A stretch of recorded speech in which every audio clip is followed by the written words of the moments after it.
Souvent, étant débutant dans quel que soit le domaine, on ne sait à quel sein se vouer.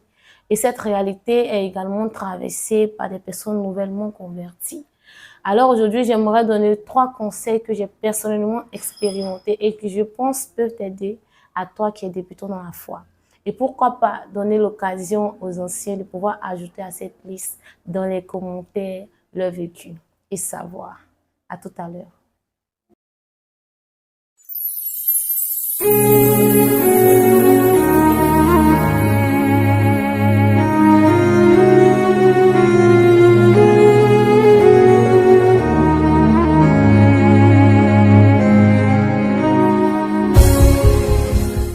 Shalom bien-aimé, ici votre sœur Phébé. Merci encore pour l'encouragement, pour le partage, que le Seigneur vous bénisse. Bienvenue également à toi qui es nouvellement abonné et surtout à toi qui es nouvellement converti parce qu'aujourd'hui, on parle de toi. Alors, je ne saurais débuter cette séance sans définir toutefois le mot qui fait l'objet de cette vidéo, la conversion. Même avant de repartir sur une personne convertie, la conversion, qu'est-ce que c'est? C'est l'action de changer une chose en une autre chose. Mais il y a encore une définition très intéressante qui m'intéresse, que je vais vous dire. La conversion, c'est le changement de croyance ou quelquefois retour aux pratiques religieuses. Vous voyez? Donc, je vous donne un exemple très facile. Ici, on utilise le franc CFA.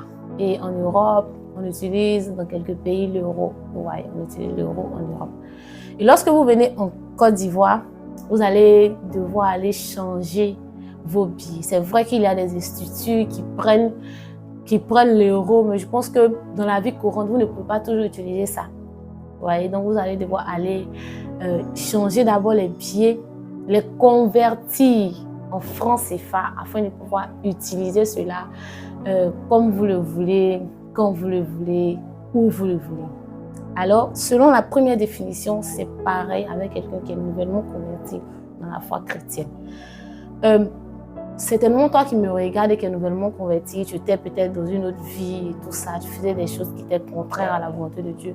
Et une fois que tu acceptes Jésus-Christ, automatiquement, ton statut, ton identité change parce qu'il te donne maintenant sa propre identité.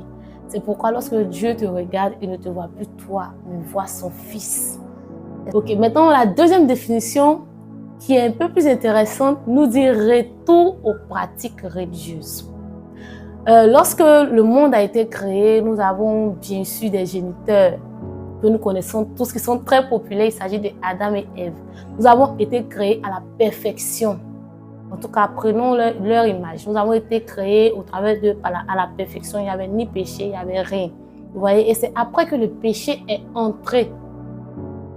Et Christ est venu rétablir, nous redonner cette identité que nous avions au début. Vous voyez? Donc ici, la conversion aussi pour moi, c'est pas seulement changer de mauvais à bon, mais c'est reprendre l'identité qu'on avait au début, votre identité de la Genèse. Parce que Christ était bien avant Abraham. Christ était avec Dieu au moment de la création du monde. Alors, aujourd'hui, j'ai 3 conseils pour toi. 3 petits conseils à te donner, toi qui es nouvellement converti. Sache que pour toi aujourd'hui, il y a de la joie dans le ciel.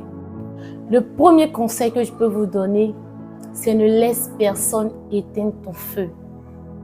Allons voir dans Galates. Alléluia. Alors, ne laissez personne éteindre votre feu. Qu'est-ce que je veux dire par là? Vous savez, lorsque nous sommes nouvellement convertis, il y a ce feu-là qui naît en nous, cette rage sainte, qui veut voir tout le monde sauver en même temps, on veut tout faire en même temps, on veut même laisser l'école, on veut laisser les cours, on veut même laisser la maison, aller peut-être dans un endroit très éloigné, en bourse, aller que servir le Seigneur dans la prière, dans le jeûne, dans l'évangélisation. Et c'est tout ce qui nous intéresse à cette période précise de notre vie. Par ce passage, même nous voyons Paul. Paul qui reçoit Jésus d'une manière vraiment extraordinaire et qui tout de suite décide de partir. Il ne va même pas à Jérusalem, mais il s'en va évangéliser, il s'en va faire les choses que le Seigneur lui dépose dans le cœur. Il dit, il n'a pas consulté la chair ni le sang. Il n'a pas consulté son vouloir et ses origines, je suis justifié sur quoi. Non, il est parti automatiquement. Alors ne laisse personne éteindre ton feu. Moi, je ne suis pas de ceux qui te diront, ne fais pas tel type de jeûne, c'est pour le ministère. Ne jeûne pas et ne prie pas à cette heure-là, tu es encore débutant. Non, non, non, non, non, non. Si le Seigneur te met à cœur de faire des jeûnes très longs, étant débutant, fais-le, c'est fondamental pour toute la suite de ton ministère. Si le Seigneur te met à cœur de faire des heures et des heures dans sa présence, fais-le, c'est fondamental pour toute la suite de ton ministère. Si quelqu'un veut t'enseigner, veut te conseiller, par rapport à ce zèle-là, à peut-être le canaliser ou même peut-être te montrer la bonne manière de faire, il n'y a pas de problème, moi je suis d'accord. Mais lorsque ces conseils vont en contradiction avec ce que toi tu as reçu, tu peux foncer. Dieu est avec toi et c'est l'essentiel. Le conseil numéro 2 que je peux te donner, c'est de lire ta Bible, de lire la parole de Dieu. Vous voyez, lorsque nous devenons chrétiens, on n'a qu'une seule envie, et de servir la personne que nous venons de rencontrer, mais surtout de connaître cette personne-là. On a envie de savoir, mais c'est qui Jésus? Tu dois connaître cette personne-là. Donc, je ne te dirai pas de partir lire la Bible à partir de Genèse, puisque Genèse, c'est vrai que Jésus est apparu là-bas souvent, mais bon, ça ne parle pas tellement de lui, de son ministère. Commence à partir de Matthieu. Commence à lire à partir de Matthieu. Tu découvriras son ministère, la puissance qui l'a accompagné, et je pense que comme ça tu continueras encore à pouvoir l'aimer davantage. C'est très important. Je me rappelle encore dans mes débuts, lorsque je lisais beaucoup, et une fois j'étais même en jeûne et j'étais très fatiguée. Je venais de quitter au cours, j'étais fatiguée. Je suis partie me coucher dans ma chambre. Je dormais en ce moment avec maman, donc je suis partie me coucher dans ma chambre. Et quand je dormais, il y a une voix qui m'a parlé audiblement. Voilà pourquoi je dis qu'on peut tout me dire, mais que Dieu ne parle pas son nom, c'est faux. Reniez le Jésus de votre Bible, mais le Jésus qui m'a visité, le Jésus qui m'a parlé, franchement, personne ne peut venir me dire de démentir ça. Donc j'étais juste couchée et il m'a parlé, il m'a dit, lève-toi. Je ne vais pas vous dire le nom qu'il m'a dit, comment il m'a appelé, mais il m'a dit, lève-toi. Qui est en train de me parler? Mon cœur commence à battre, vraiment. Je regardais autour de moi, mais c'est qui me parle? Je me recouche encore. C'est comme si j'étais hypnotisée. Tout mon corps était, c'est pas hypnotisé. Je ne pouvais même pas bouger le petit doigt. Et la voix m'a reparlé, m'a dit, lève-toi, va lire. Je me suis levée. Ce jour-là, tellement j'étais fatiguée, je n'avais pas ouvert ma Bible. Donc, je me suis levée, je suis retournée au salon et il était tout tremblant. Il dit, il est fâché ou il est fâché.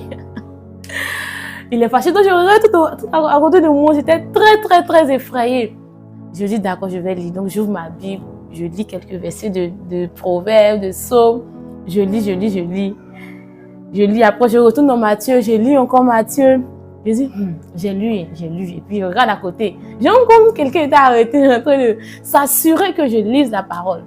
Vous voyez? Et quand j'ai fini de lire Matthieu encore, j'ai continué. Et après, j'ai dit, bon, j'ai suffisamment lu. Il fait très tard. Je suis allée dormir. J'ai dormi paisiblement. Ma nuit était très paisible. Donc, ne vous éloignez pas de la parole de Dieu. Lisez votre Bible. En tant que chrétien, vous avez beaucoup besoin de... Nouveaux chrétiens, surtout, vous avez besoin de connaître beaucoup de Christ, surtout de la personne de Christ. Vous avez vraiment besoin de le connaître. Donc, continuez de lire votre Bible. Ça va vous aider à garder ce feu-là. Et surtout, à créer cette communion-là avec Jésus et le Saint-Esprit qui est tellement important pour toute la suite de votre parcours. Troisième conseil qui va un peu choquer, mais que je dois dire, voilà, ne partez pas à l'église tout de suite.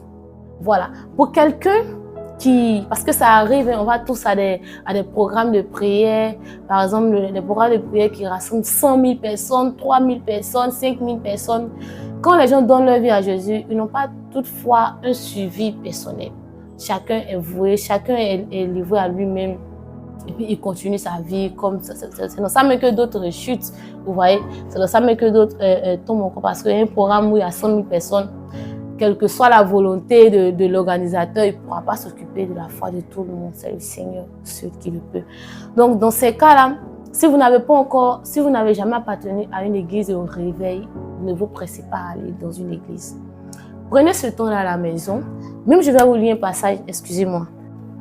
1 Corinthiens 12, verset 27 nous dit, « Vous êtes le corps de Christ et vous êtes ses membres, chacun pour sa part. Vous êtes le corps de Christ. En d'autres mots, vous êtes l'église de Christ. Voyez? Donc, ne vous précipitez pas. Moi, je ne vous dirai pas de vous venir d'accepter Jésus, de chercher une église où aller. Non, non, non. Calmez-vous. Que cette relation, donc, ces deux conseils que je vous ai donnés, continuez à créer cette relation-là avec le Seigneur. Restez dans la présence de Dieu. Si vous devez aller dans une église, ce qui va forcément arriver, et puis c'est très important la communauté, l'église locale, le Seigneur vous dirigera dans une église où lui-même veut, de quelle que soit la manière que lui-même le voudra, mais vous ne vous précipitez pas à dire « je dois forcément appartenir à une communauté ». Non, non, non, voilà. Maintenant, si vous appartenez déjà à une communauté, je ne vous dirai pas non plus de quitter cette communauté-là. Non, vous pouvez toujours rester, c'est une église de réveil. Restez dans votre communauté, ne la quittez surtout pas, mais continuez toujours de vous laisser diriger par le Saint-Esprit. Je pense que le Seigneur fera de grandes choses. Cette partie de notre vie, ce domaine de nos vies est très important parce que je pense que ça annonce aussi de grandes choses qui nous aident aussi à vivre des expériences avec le Seigneur qui nous permettront à la suite. Parce que lorsqu'on grandit dans le Seigneur, il ne nous parle plus comme quand nous étions encore bébés, quand nous venons encore de le connaître. Donc le fait même de vivre ces choses-là au début avec le Seigneur te permet de dire non, ce Dieu qui m'a parlé au début là, il est vivant, il me voit. C'est ce qui nous permet de garder toujours là une foi qui est forte, nous permet de croire encore à la personne de Christ. Alors bien aimé, cette vidéo est finie. Merci encore, on se retrouvera très prochainement pour une nouvelle vidéo et surtout pour un thème toujours particulier et très intéressant. Shalom.